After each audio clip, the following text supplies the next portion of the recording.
mic check, please. Hey everybody, welcome back to the Ducks Unlimited podcast. I'm your host, Chris Jennings. I'm your host, Dr. Mike Brasher. My name is John Gordon. I'll be your host. And I'm your host, Katie Burke.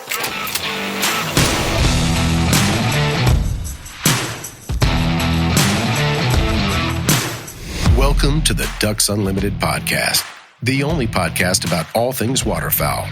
From hunting insights to science-based discussions about ducks, geese, and issues affecting waterfowl and wetlands conservation in North America.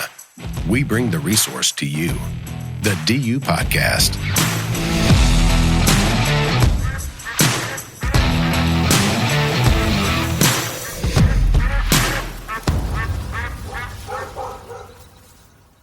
Hey everybody, welcome back to the Ducks Unlimited podcast. I'm your host, Chris Jennings.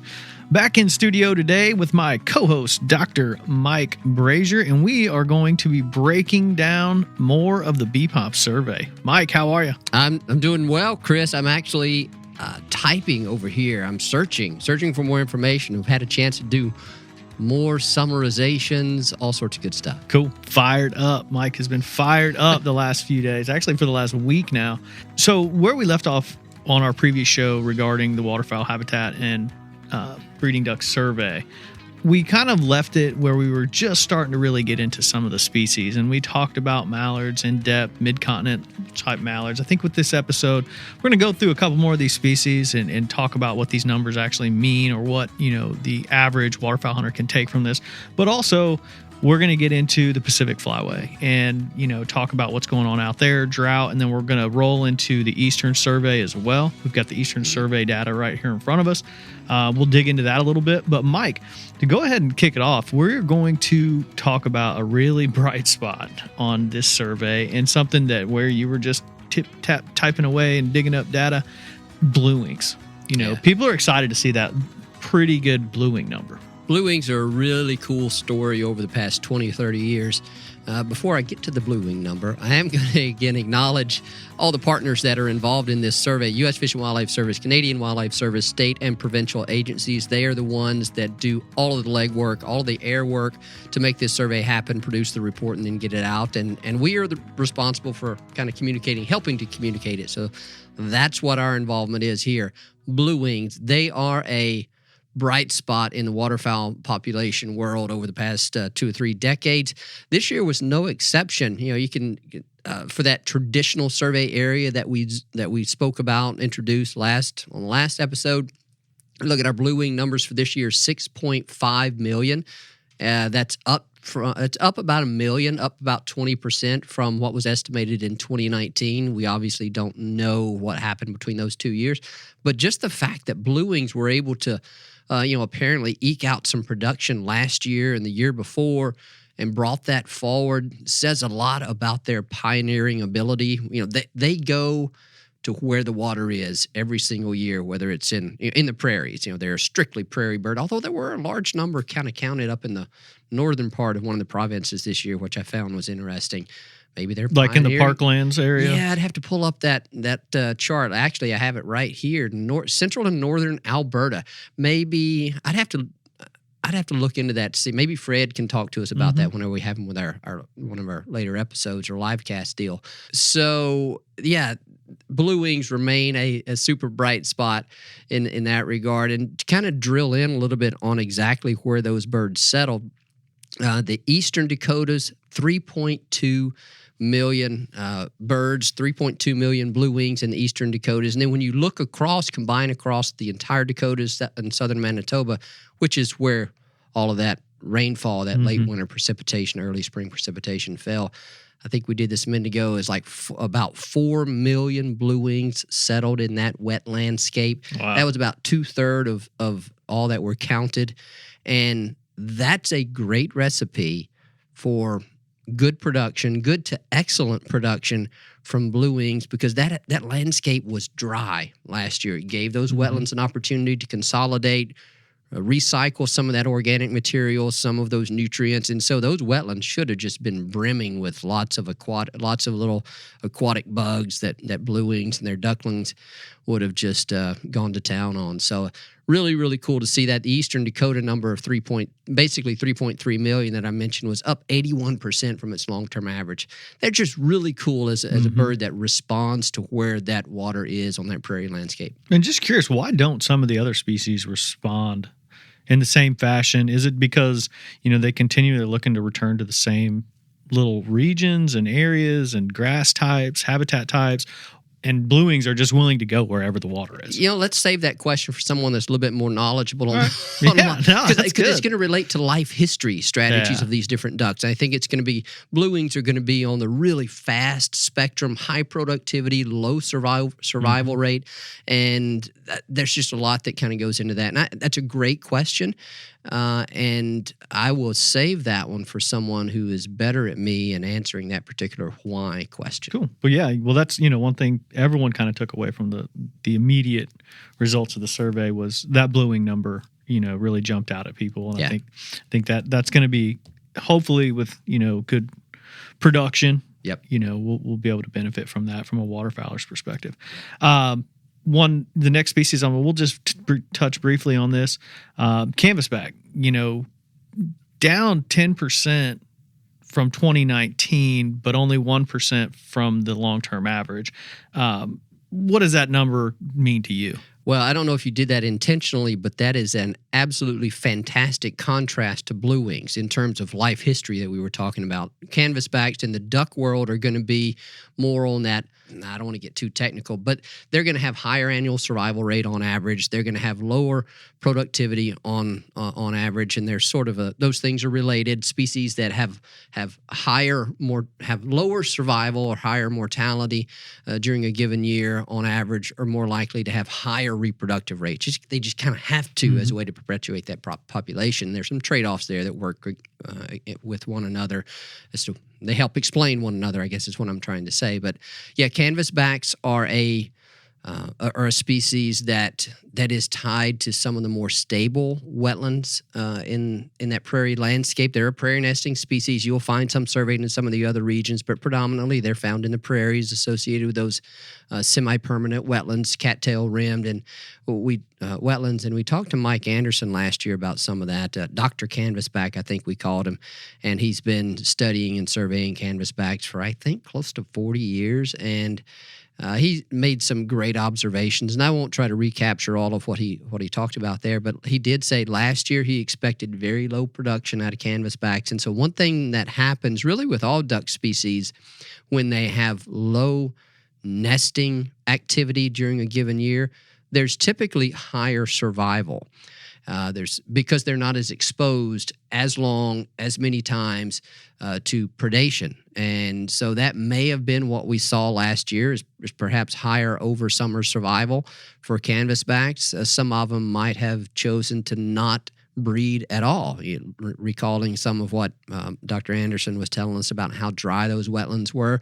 And even some of those semi-permanent wetlands, if they weren't completely dry, maybe that water didn't reach up into the vegetation, and canvasbacks are an overwater nesting species, and so a lot of them would have probably kind of might have chosen to forego nesting. They are a species because they're tied to those more permanent wetlands, semi-permanent wetlands.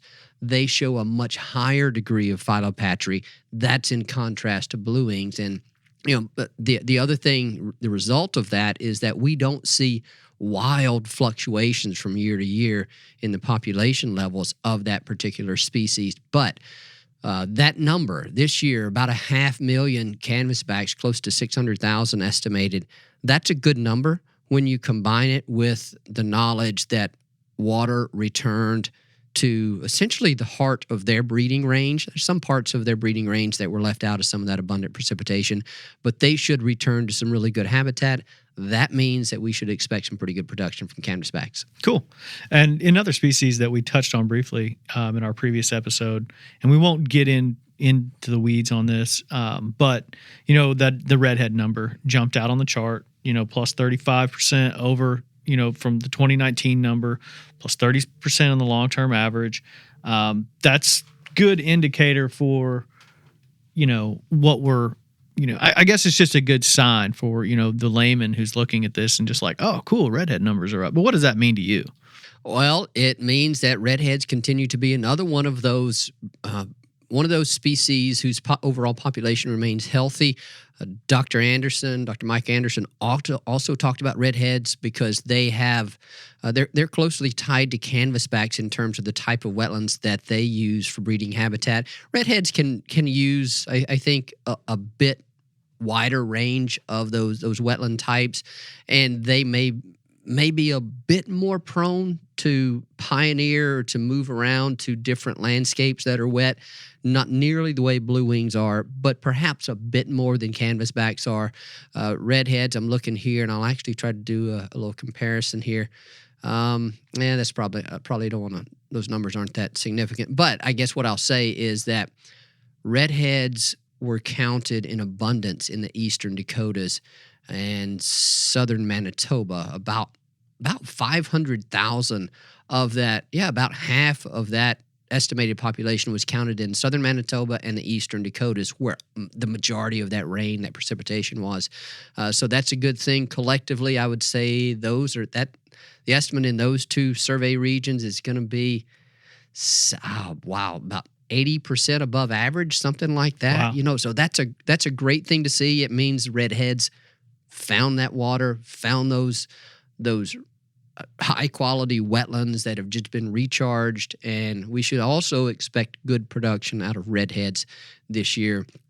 Population remains healthy. Overall, still above the long-term average. Nothing to be concerned about there. It's really, really good to see redheads and cans both continuing to do well despite the drought of last year.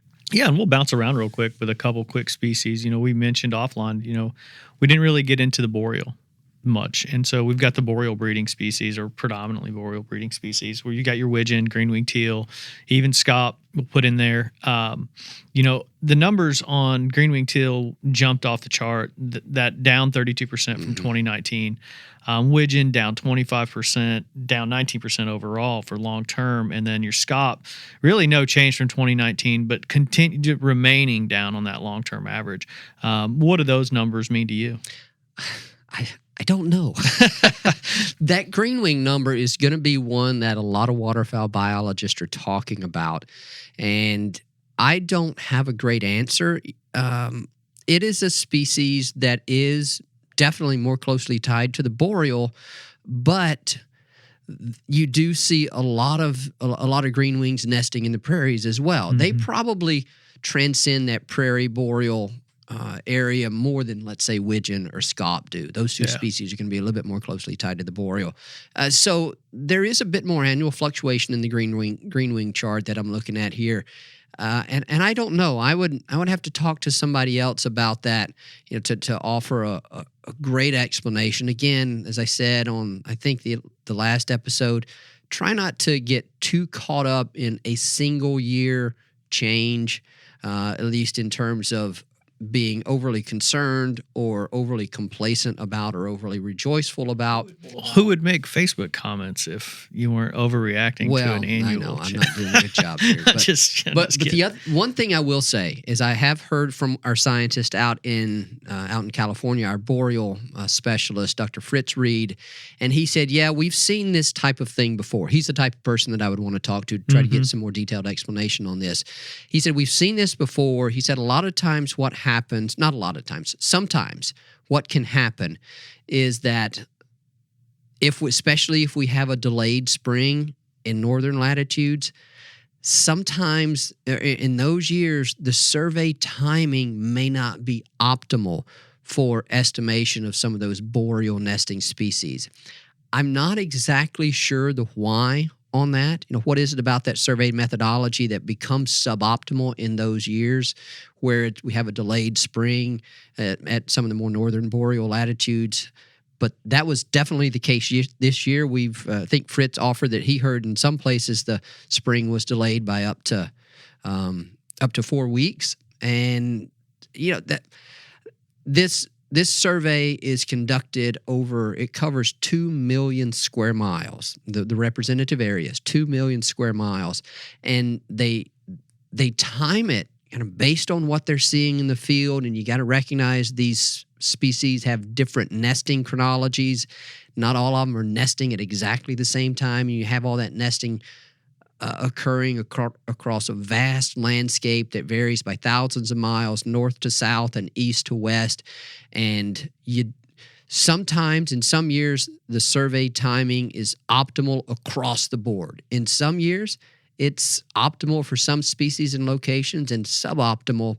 Doesn't mean it's bad, just means it's suboptimal for other species and locations. And it sounds like there's some thought that maybe that was the case for green wings and perhaps widgeon too, because we heard so many reports about that late ice out and late spring, certainly in those far northern areas. It was the late spring in general, but it held on up in the northern latitude. So that's about the best I can do. So basically you're saying you don't have to panic about this. Definitely don't panic. What is our green wing number relative to the long-term average there? Yeah, and there are species that can produce at a high rate when conditions are right for them, and they may produce at a high rate this year because boreal conditions are very well, are quite good. It could be that number, let me look at the confidence interval on that. There's 0% change over the long-term average. Okay, so 0%. Yeah, you're right. 0% change over the long term. I don't have the confidence interval on that right here, but anyway, it's not a species to be concerned about. Just 4 or 5 years ago, we were at like record high for that bird, and so now we're back at the average. So let's wait and see what happens in the next couple of years. And this could be with good conditions in parts of the prairies where they may have nested. Let me see what that says here. Yeah, most of those northern Saskatchewan, southern Alberta, southern Saskatchewan. Yeah, so mostly still in the boreal. Boreal conditions were good to excellent. So should be good production out of green wings. Good. Cool. Well, let's kind of transition this. And, we mentioned going flyway to flyway. Before we do that, let's cover, I do have something I want to say about the other group of species that, or sort of the collection of species that are so closely tied to the prairies. A lot of our conservation planning in the prairies of the U.S. and Canada, especially DU Canada's work, they look at the 5 most common duck species in that landscape as a really good index of what's going on and what our planning needs to look like, what our conservation needs to look like. And so those 5 species are, can you name them? Mallard. Yep. Gadwall. Yep. Northern shoveler. Yep. Northern pintail. And?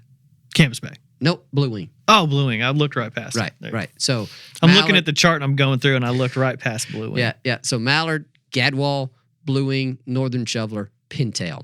So let's take pintail out of that because we know their population is way down, and we know that's a species of concern. It has been a species of concern for several decades now. We covered that on the previous episode.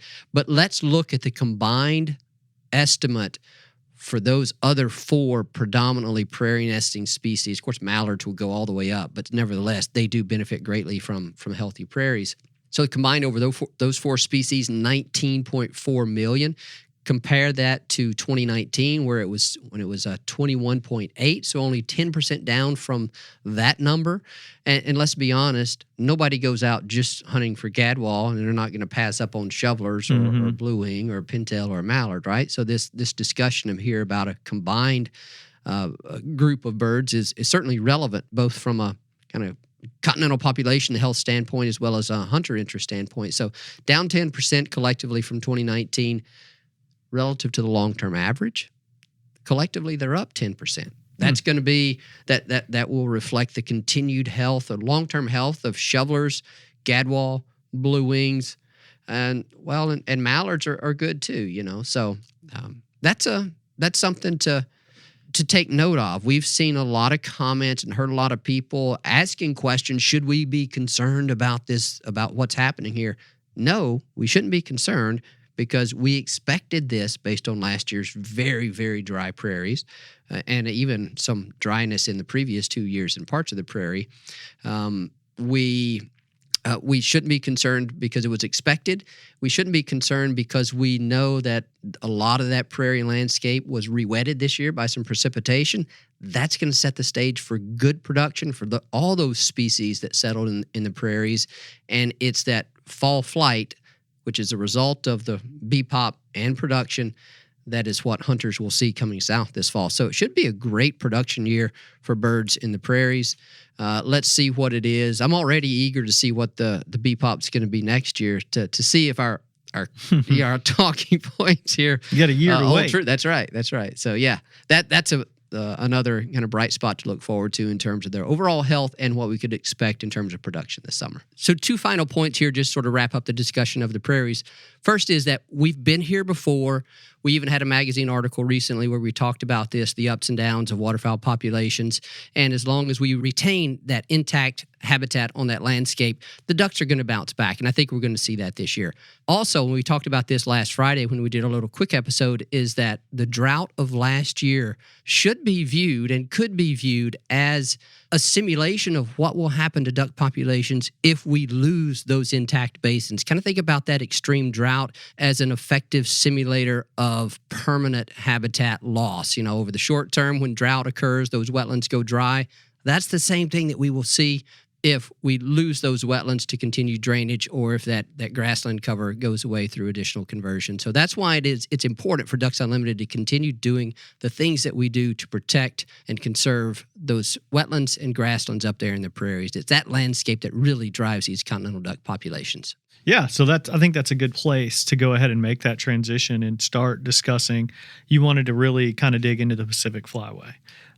So let's go ahead and kick that off where, you know, everyone around DU, pretty much throughout the country, is very aware of the water conditions, especially in California, Klamath Basin.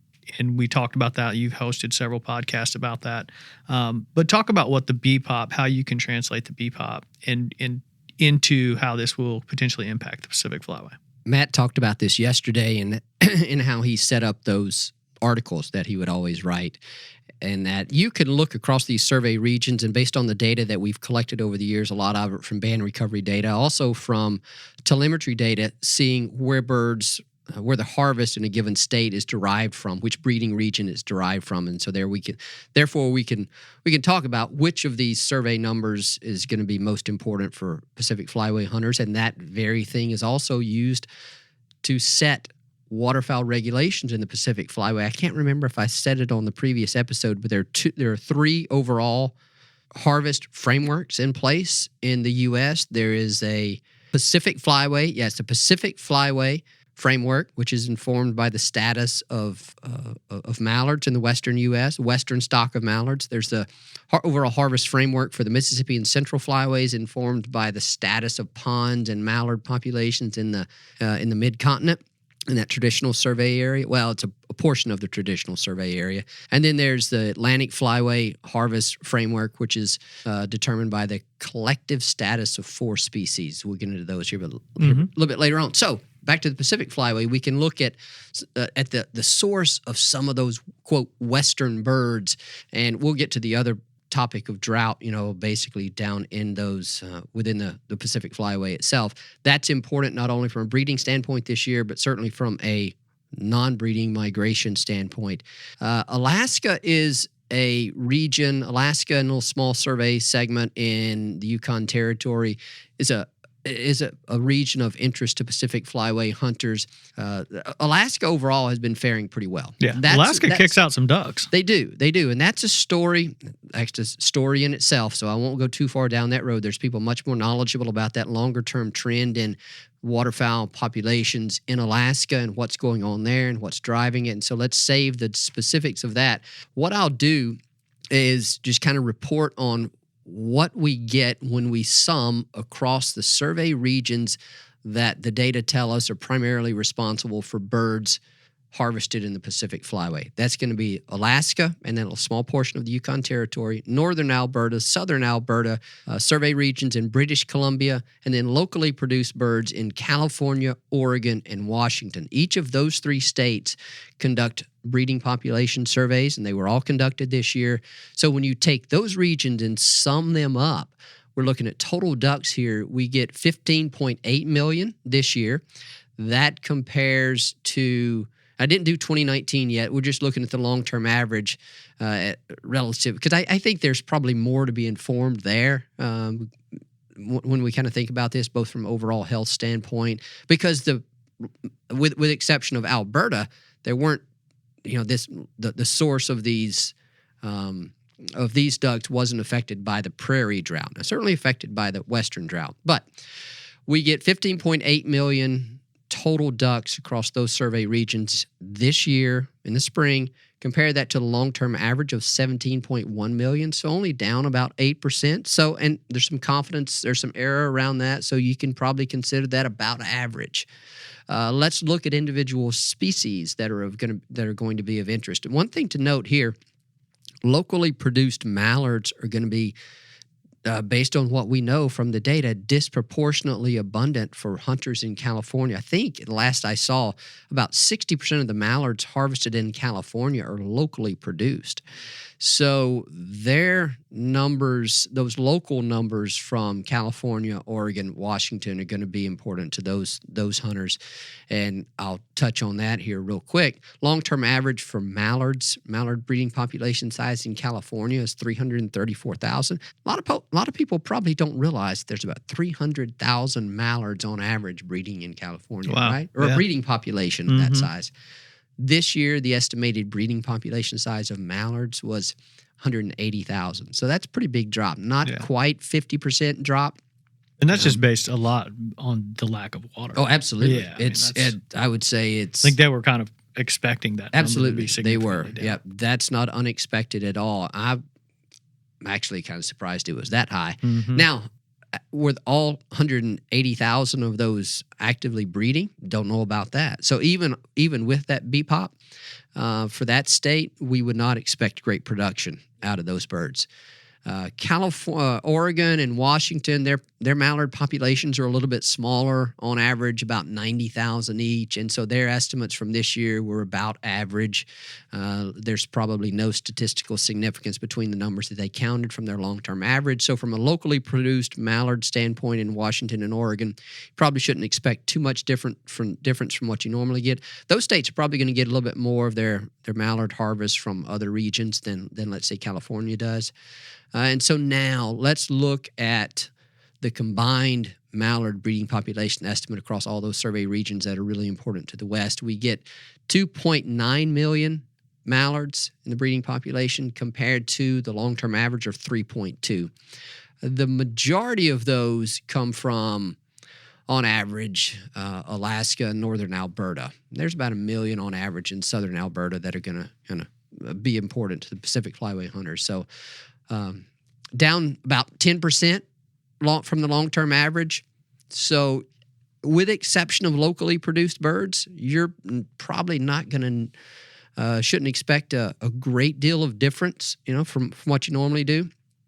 And I think wetland conditions, habitat conditions outside of California and Alberta southern Alberta, I should say, were probably pretty good. Yeah. So a little bit of a bright spot, or a little bit of a, bright spot, neutral spot there, you might say. Northern pintail combined across 3 survey areas, Alaska, northern Alberta, southern Alberta, you're looking at a 21% decline from the long-term average. Pintails in Alaska have been doing better than pintails in the prairies. So that decline that we see there is primarily driven by the decline in the prairies there. Widgeon, they're another species that's going to be pretty important out there.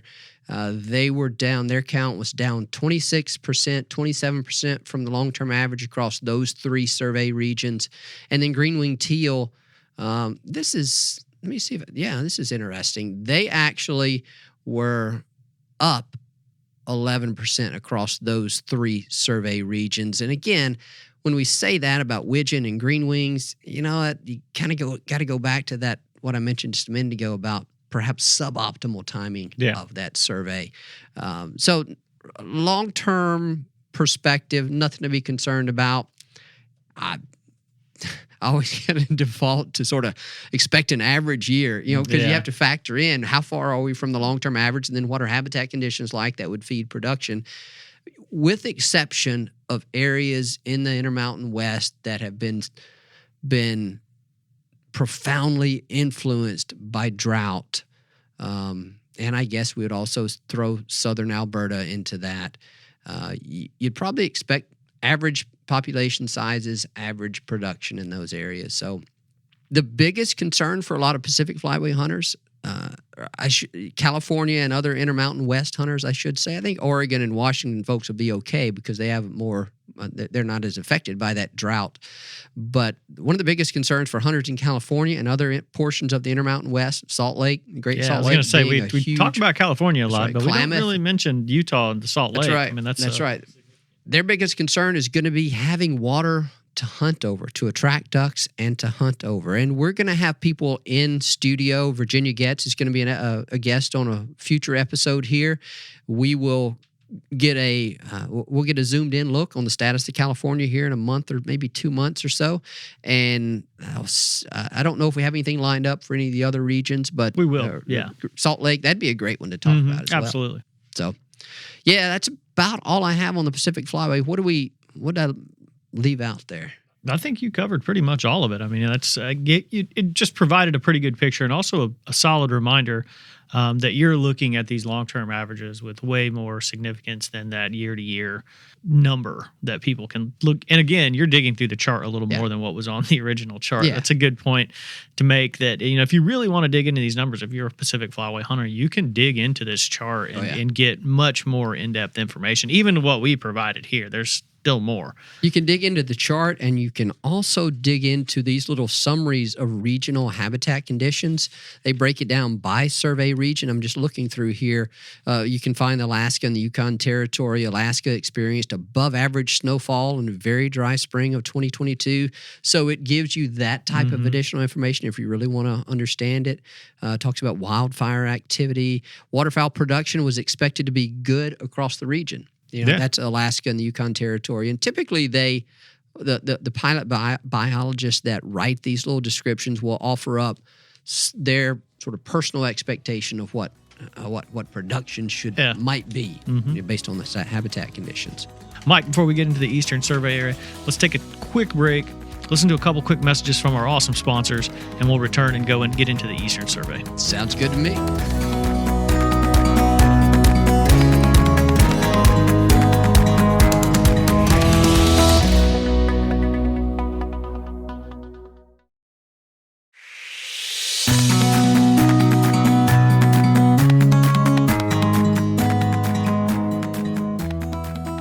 So let's kick off the Eastern Survey.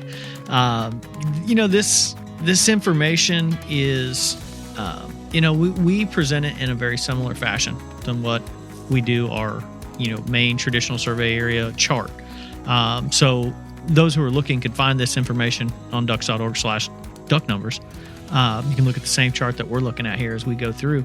But the Eastern Survey area, before we get too far into it, Mike, I think you did a really good job of explaining what the traditional survey area is.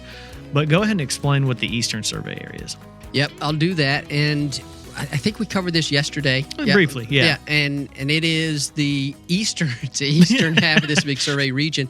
2 million square miles covered by the overall survey encompassed in this report. The Eastern Survey area, I should look this up. I don't know what percentage of that 2 million square miles it's going to cover. It's not going to be quite half of it, but it's essentially all of Eastern Canada from I think it includes most of Ontario all the way to the Maritime provinces. And then there are also some states in the U.S. that conduct surveys, I think from Virginia north to Maine, that conduct breeding waterfowl surveys. Some of their estimates are in here. And so the data from the Eastern Survey area is important. I mean, for a number of reasons. We're dealing with different groups of birds that have some phylopatry to those Eastern Survey areas, those Eastern breeding regions. But as I mentioned a little while ago, these data are what inform harvest frameworks for the Atlantic Flyway. The 4 species that are now used to inform harvest frameworks for the Atlantic Flyway are green wings, golden eyes, both common and barrows, wood ducks, and ringneck ducks. So those 4 species groups, I say, golden eyes captures 2 species there, are what are used to set those regulations. There's those harvest frameworks, and there's an entire explanation for why that was done. We actually spoke with a couple of people this past January, I think it was, about that entire process, why that happened, how it came to be, and then how they go about it. So I encourage you to go back and listen to that. Mallards, black ducks, are harvest regulations for those 2 species are set within that framework. And there are some pretty interesting things to talk about with respect to mallard numbers in the Eastern Survey area, Eastern Mallards as we call them, and black ducks as well. I think before we dive into the species, I think something to point out there may be some members of our audience and some people out there, and I know there are, that that Eastern Canada there's no prairie there. These are not prairie breeding birds. And I think that's something to point out because, we talk so freely about the prairie and prairie Canada, but when you transition, further east, it's almost boreal. Yeah. It is. Yeah. I mean, it is. It is boreal. So, it's a lot different habitat here. So I just want, people to keep that in mind as you kind of visualize what this Eastern Survey area looks like. Yeah, and I pulled up the map here because I was kind of scrambling for that map to make sure I knew which portion of Ontario was in the Eastern Survey area. It's mostly the eastern portion of Ontario. Southwestern Ontario's in there, and then Quebec, and then all the way over to the Maritime provinces. When you look at that map, the only state that shows up by that map, I'm talking about the one in this report, shows the Eastern Survey area in green, traditional survey area in yellow. The only state that you see in that Eastern Survey area is Maine, but when you dig into the numbers, you will see that estimates from the state surveys from Virginia up to Maine are also included in these numbers. So there's real close coordination between the states and the feds over there in the way they conduct that survey. And I would encourage folks to even look into the different methodology that is used for that survey in the eastern portion.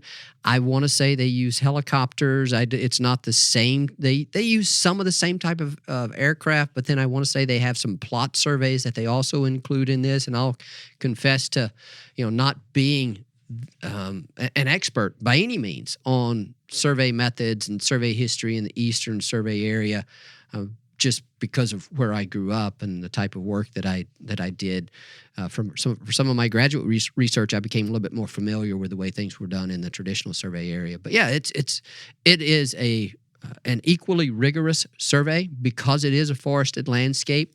It presents a few more challenges, and they use a few different methods to ensure a high degree of confidence in these estimates. So it's a tremendous undertaking, just the same as everything is in the traditional survey area. So let's talk about some of these species, and and we talked about it yesterday briefly that this Eastern Survey was really kind of a bright spot. Everyone was like, "Oh yeah, that's awesome. That's great." So what was your initial reaction when you saw the mallards up 15% from 2019? And because I know that was that's been a topic of discussion in the Atlantic Flyway. Yeah. Well, there's a couple of things there. I'll back up and say those habitats in the Eastern Survey area are generally more stable than the prairie region. I mean, they're boreal. It's at least in Canada, we're talking largely boreal. There are some agricultural landscapes, especially in southwestern Ontario. Let's not overlook that. Those areas are surveyed. There are ducks there. They do breed there. But as you get north into the majority of that survey region, it's boreal.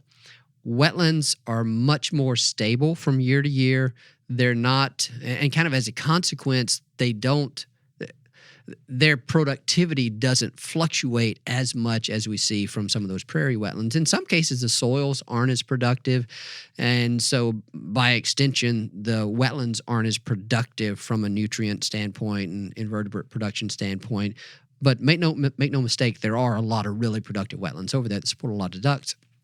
And with that kind of understanding of what that landscape, what those habitats look like, we don't expect and we don't see great year-to-year variation in population, breeding populations from really any of the species that we see there.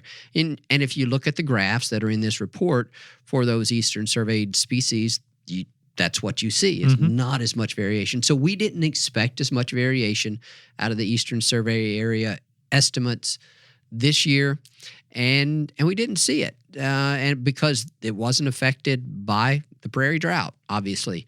So you want to jump right into the Eastern Mallard deal? Let's do it. All right, let's do it. I'm not scared. It is a species that is definitely of concern. There's been a sort of long-term decline, and a few years ago there was a pretty steep decline over a number of years. That's what triggered some of the changes to their harvest management frameworks in the Atlantic Flyway, as they saw some pretty concerning declines over a short period of time, and they were like, well, let's rethink how we're doing this. And then meanwhile, let's do some real intensive focus and research to try to understand what's going on with Eastern Mallards. So for, I guess, the past few years, the harvest regulations for Eastern Mallards have been restrictive. I think only 2 mallards have been allowed. I think only one of which can be a hen. And so, that gets a lot of people talking. When you go from 4 to 2, it gets a lot of people's interest and attention in that species. This year, the population was estimated across that Eastern Survey area region at 1.2 million, which is up 16% from 2019 when it was just over 1 million. So you're looking at about a 200,000 bird change there. That's not a highly significant kind of outcome. And then you look at it relative to the long-term average, it's basically similar to the long-term average, down 2.2%, but that's not going to be a statistically significant change. But the upshot is that given the overall harvest framework that is recommended in this adaptive harvest management report for the Atlantic Flyway, in 23-24, we're talking about next year. I want to be very clear about that. 23-24, the recommended regulatory framework is liberal, and given the mallard number that they're seeing here, and given the model that they're using to determine their optimal regulatory package or recommendation for mallard, the Fish and Wildlife Service will recommend for 23-24 a 4-bird bag, 2 of which can be hens. That's 23-24. I want to be ultra clear on that. For this year, 22-23, and that's just the recommended framework. That's right. For 22-23, I believe they're still operating under a restrictive framework. 2 mallards, only 1 of which can be a hen. But check your local state level restrictions. I'm not saying anything time. about regulations that I don't know about. That's right. We're gonna have try to get some folks on a little bit later on, because the Atlantic Flyway Council Technical Committee has a communication group that is working on a communication document about this really important change in what their recommendation is going to be, because they want to be very clear about communicating to hunters when this would go into effect. And as you mentioned, a lot has to happen. The only thing that's presented right now is an indication of what the Fish and Wildlife Service's recommendation will be to the state. For 23-24. The states will then engage in that conversation, and they will submit, in consultation with the Fish and Wildlife Service, their respective recommendation, their collective recommendation. And then it goes through an entire process of public comment. It has to, the sequence of these events I'll probably get wrong, but it ultimately has to pass through approval by the Service Regulations Committee, and a number of steps have to be taken before it becomes the official federal recommendation for 23-24. And then the states have to implement that in their respective states. They can always be more restrictive than federal regulations. They can't just be more liberal. But anyway, that's a notable thing. It's kind of like what happened a few years ago when they saw a change in the black duck population that triggered and maybe it was concurrent with some new modeling that they had done for harvest management decisions that caused them to liberalize the black duck bag limit. And so they produce these communication pieces on occasion to make sure people aren't left in the dark on what's going on, what the objectives are for harvest management, and how that triggers certain decisions based on the criteria that they're using to assess the status of the population and what the likely harvest is going to be. And there's a ton of information that goes into all these, and we've covered some of it on previous episodes. So look for that next year. Again, check your regulations this year, to your state-specific regulations, to make sure you're up to date and aware of what you're operating under this year. Absolutely. So let's run through some more of these species on this chart. And I think, again, like you said, the variance isn't there, but that black duck number, up 9%, that's, that's just a good sign. Even if it's not that statistically significant, I think people look at that and they're like, oh, that's awesome. So, other things like the green-winged teal up, but still down from the long-term average. I think there's a misconception of how much the green-winged teal impacts that Atlantic Flyway, the bag over the Atlantic Flyway hunter. So, all of those, could be looked at as good news, even if it's not as significant. So absolutely. The black duck number is good. Mm-hmm. It's good. If you go back about 5-10 years, especially if you go back 20 years, there was a time where that species was the number one topic. We were concerned about the sustainability of that population, of that species. We appear to have reached a point where, at least over the past few years, where that species has kind of stabilized and it's doing well. That's I can't kind of overemphasize how good it is to see a healthy black duck population. Now, I would love to see black ducks come back to Mississippi so I could hunt them in winter, and they still do. Make no mistake, they still do. But I remember growing up having opportunities to shoot a fair number of black ducks every other year. So I don't see as many. We shot quite a few of them in Indiana. Yeah. Oh yeah. And that's another one of those species. I don't want to get off too far down this road, but that's another one of those species whose movements and distributions during that winter period are affected by a whole host of factors, and we've seen a little bit of change there. But nevertheless, in the eastern U.S., having a healthy black duck population is a fantastic thing. Yep, that's awesome. We kind of touched briefly on the green wing.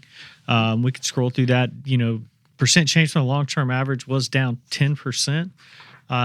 Still, I don't know with that habitat type, and would you consider that to be significant or still, hey, good news? What's that, the green wing? The green wing number, yeah. I'd have to look into this.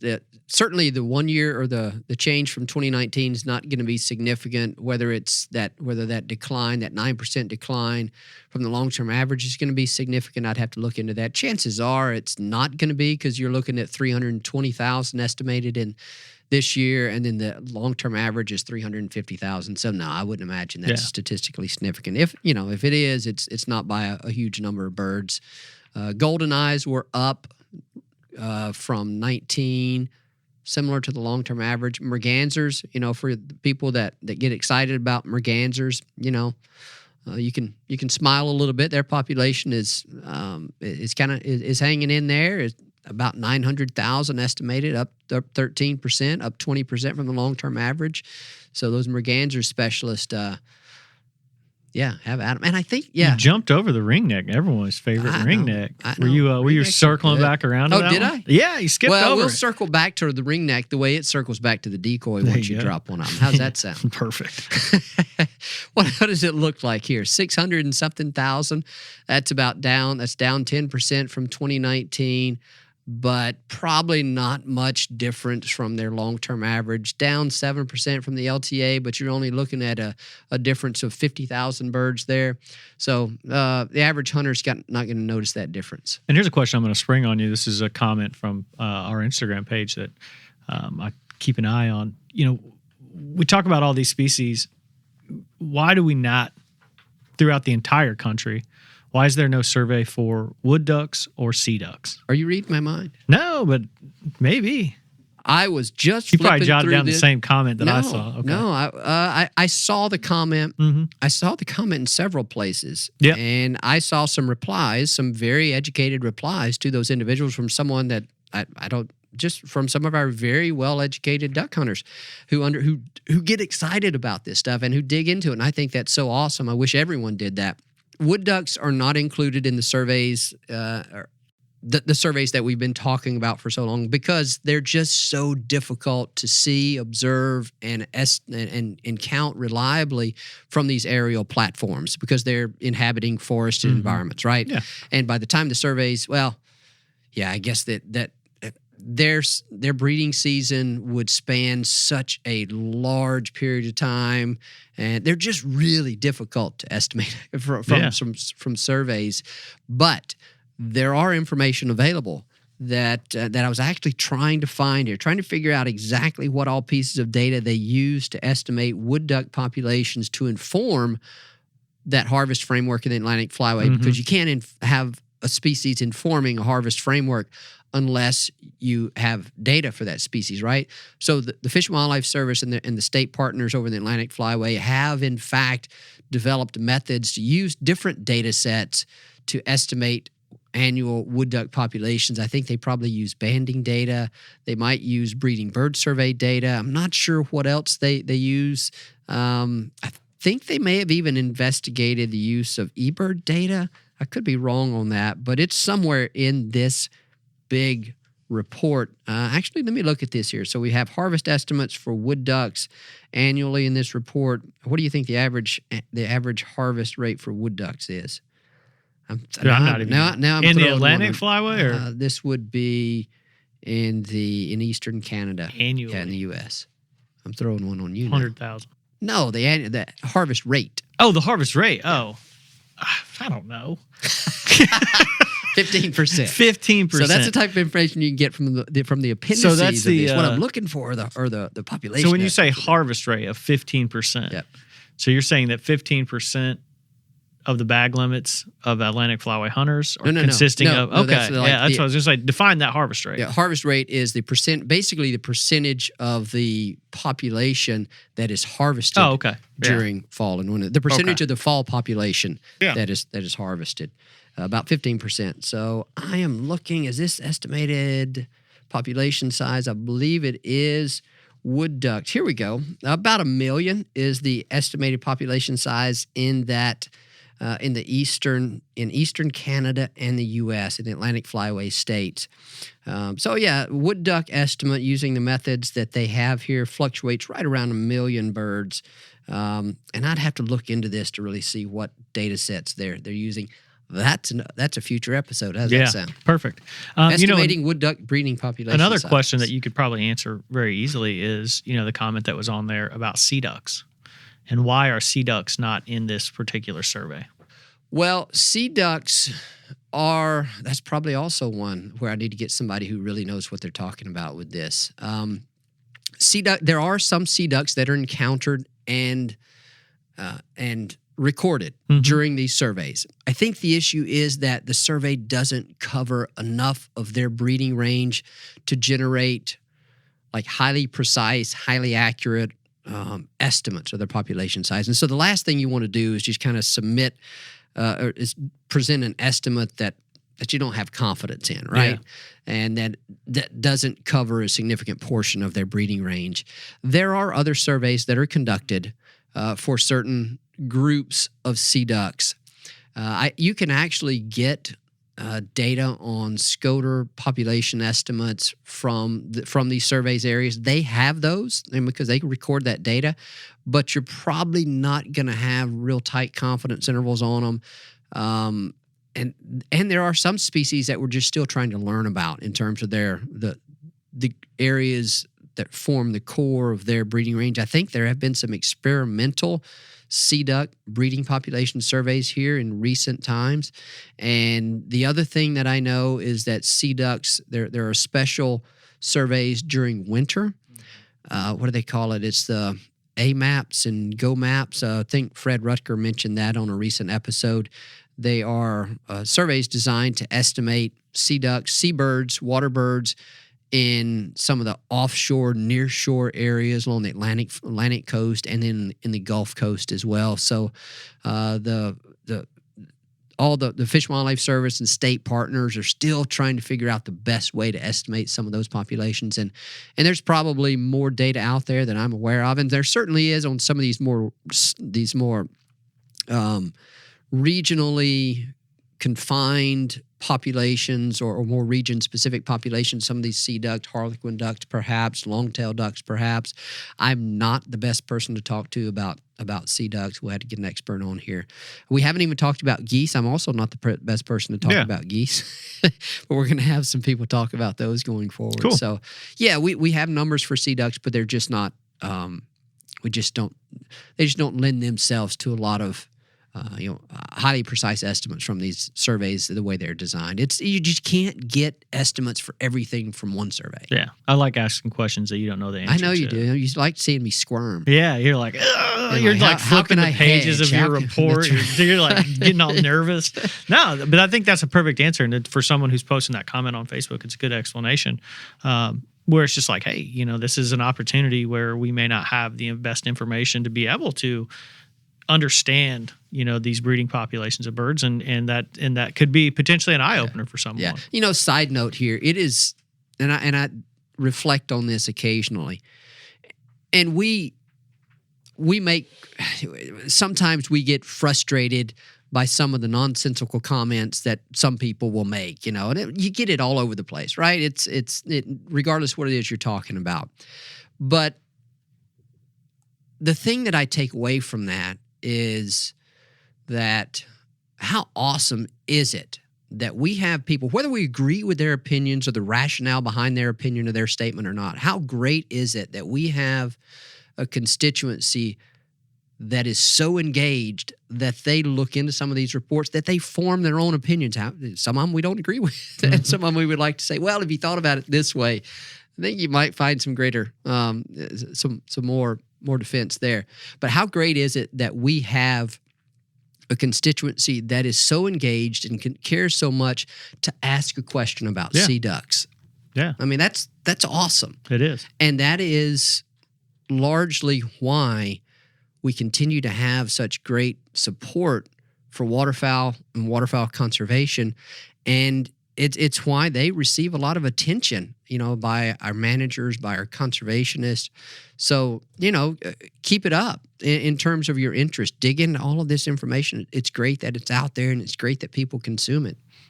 Yeah, and, just to follow that up, you mentioned it on our previous BPOP episode, but you can email any question to Mike, Dr. Mike Brasher, and that's easy. It's dupodcast@ducks.org. That's dupodcast@ducks.org. We welcome the engagement. I kind of opened that door, didn't I? You did, and I like it. I think it's great. Mike will respond immediately. Not necessarily, but Mike, do you have anything before we wrap this show up? Yeah, I just want to add something onto that. I was talking to Dr. Tom Mormon a little while ago. I guess it was in July, and he was asking about the podcast because he's been on a couple of times. And he said, man, I bet y'all have about covered every topic possible by now. And that I said, we haven't even scratched the surface. We haven't even gotten through. You have no idea. We've only done 3 species profiles. It is incredible. And that question about sea ducks, why are there not sea duck estimates in here? Why are there not wood duck estimates in here? That is a great example of why I responded the way I did. I said, dude, we haven't even scratched the surface, because an answer of, well, we just don't know isn't the right answer. We do know, and there are lots of people that have spent thousands of hours trying to figure out a way to do that very thing. And there have been decades of research conducted and data collected to inform those analyses. And we don't know all of those details, but all of those details are really important, from understanding how it's happening and what's happening. And so, that's just a perfect example of kind of how all of this comes together, and we have so much information, so much going on in the waterfowl community. And it's pretty cool to be able to bring those experts to this table to discuss those things that they've been working on and to share with the people that care about it. Absolutely. We got to find a sea duck specialist now. That's right. So, Well, Mike, this has been fantastic. I hope everyone's enjoyed Mike's breakdown of all of these numbers and digging into some of the specifics of what these numbers mean and what they can mean for waterfowl hunters and our listeners. So it's been fantastic. Yeah, I've enjoyed it, Chris. I'd like to thank my co-host, Dr. Mike Brasher, for getting into the weeds with some of these BPOP numbers and kind of allowing people to understand what these numbers mean to them. I'd like to thank Chris Isaac for being awesome and putting the show together, getting it out to you. I'd like to thank the U.S. Fish and Wildlife Service, Canadian Wildlife Service, and state agencies, and everyone who worked on the Waterfowl Survey this year and every year all in the past. And I'd like to thank you, the listener, for joining us on the DU podcast and supporting wetlands conservation.